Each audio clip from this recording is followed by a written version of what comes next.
period when some teams will still be, deep in the playoffs trying to win a championship. So that was also a discussion with our group too.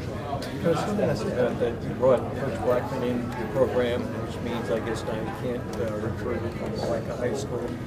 Is there any talk about repealing that, or coaches, can they do anything about that? Well, I hope so in the future. I hope that rule changes because I made it clear. I think the rule's ridiculous. As far as high school coaches, I was a high school coach. If you look around our league, just about every team has a former high school coach on their staff in some capacity. Then you look at high school coaches not being able to work camps, which I think is ridiculous as far as that goes too. High school coaches not being able to bring players to camps.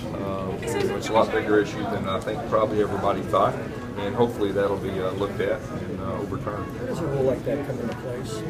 Well, there's committees and all that. I think it's more of the college coaches want a little bit more of a voice in a lot of these rules that come down. Is it frustrating, Gus, at least on that rule, that you don't seem to have a commission that agrees with any of the 14 coaches on that specifically? He seems to think that it's not a hindrance to hire high school coaches.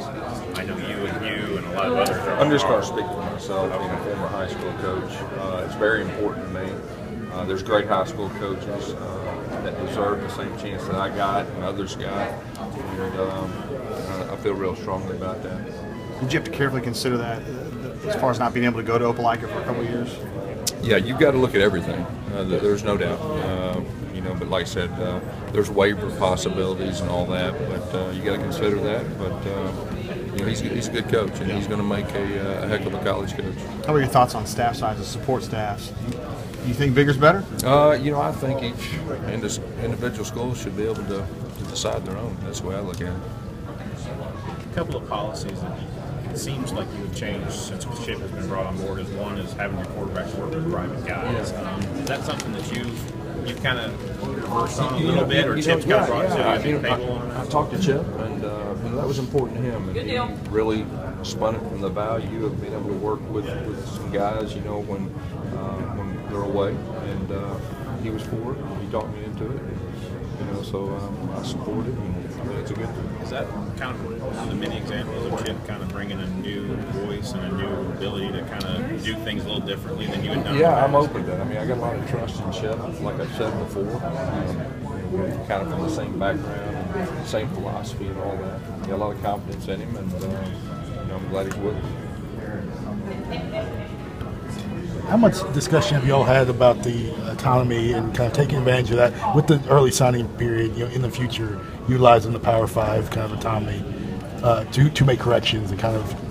Yeah, you talking about the early signing period? Yeah, I mean, the early signing period is going to be, it's new. And anytime something's new, I mean, it's, we'll see how it goes. I mean, it'll be interesting to see how it goes. And I think this first year we'll learn a lot, as far as that goes. What's your basic position on that? Do you like the idea of an early signing period? I like the way it was. Anything new, obviously, there's a lot of moving parts that go with it. There's a lot of strategy that goes with it. I think it'll be very, very competitive in December on some of the signees. And I think initially it was more of set up for the guys that knew exactly where they were going to go and just let them relax a little bit. But it could be a little bit different than that. Do you foresee it kind of changing when you bring guys in for official visits? It seemed like in the past you had those big weekends in January. I mean, do you have to kind of move those up now? Yeah. They're talking about the official visits, I guess, in the spring and everything that goes with that. There's a lot to that.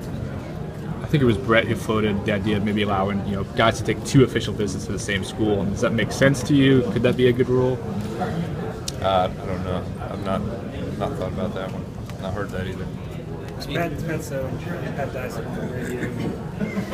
Auburn maybe should move into the East. Do you think that would actually be a good thing for Auburn? Well, I mean, if you look at the way the map's set up, I mean, it's kind of like a common sense, but it's a lot more to it than that. There's a lot of rivalries involved. There's a lot of moving parts, so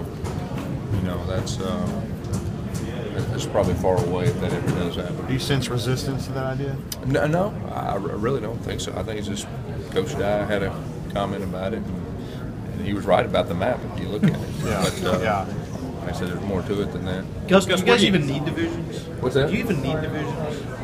I I think so. So you have a championship. Yeah, pretty important in this league to have a championship. Couldn't you change the You just rule? have top two teams. I mean, couldn't the rule be changed? It's not, you know. I don't know. It set in could be. stone. But I'm worried about next year. I didn't even thought that. Gus, where are you on a 14-week schedule where you have maybe 2 bye weeks? Yeah, I mean, me personally, I wasn't for the 2 bye weeks. I don't think there was a whole lot of coaches that were for that. You know, I mean, I like the 1 bye week, and you know, I think it's working. Not even if it gave you that bye week before the Iron Bowl, where you're not. I like the way it is. Anything else? What is the main reason y'all are against the 2 bye week? Well, I think because it'd make the calendar start a little bit and it'd be longer for the players. And, you know, sometimes from a player standpoint, a bye week's not easy. And I don't think players, I mean, the resting's great, but everything that goes with it, I think there's a lot to think about. And adding 2 bye weeks just prolongs the season. You have updates on health-wise? Is Sean good, ready to go? You know, right now everybody is back cleared and full throttle, so that was exciting that we're ready for the You summer. fully expect Sean to be physically able to go and be for the job? Are you filling those spots like the one that Jamie vacated? And We're hoping the next week, probably a week to 10 days, we'll be able to fill those. Brett, big guy on that? Who's that? Fred Whiteside? We'll see. I'd like to get them all hired and kind of just give one statement about it, try to get them at once. Coach, how's Jarrett's progress so far? So far, so good. I mean, you know, for what we've seen in the spring, his leadership ability, you know, I've been impressed with that. Coach, spoke with Coach Dye yesterday, and he mentioned how much the players are in the hallways during the off season and really prepping up for the season, of just being involved. Yeah, you know, we've got some good leadership.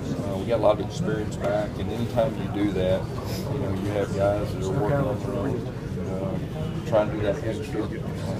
I think that's very important.